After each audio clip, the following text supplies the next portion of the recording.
Samir, baş ağrısının ümumiyyətlə böyük əksəriyyəti genetikdir. Yəni valideynlərdən keçmədir.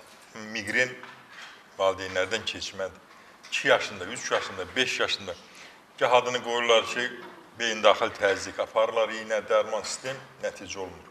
Sonra məlum olur ki, bir bilən həkimin qabağına çıxanda deyir ki, bu uşaqda genetik baş ağrısı migrenə bağlıdır. Və onu da təbii ki, iynə dərmanla müalicə qədər effekt vermir. Onun müalicəsi Doktor Seyfəddin klinikasındadır. Çox gözəl nəticələrimiz var. Hamıdan da yaxşı bunu siz bilirsiniz. Bəli, bilirəm. Bundan başqa baş ağrısı verə bilər qan təzyiqinin kəskin qalxmasından. Baş ağrısı verə bilər hər hansı bir əsəbə bağlı olaraq. Xüsusilə də qan azlığında da ola bilər. Yuxusuzluqda ola bilər. Ağır stressdən Yuxusuzluq ola bilər, hə? Yuxusuzluqdan sonra da baş ağrısı ola bilər. Yatıb duranda görürsən ki, sakitləşir.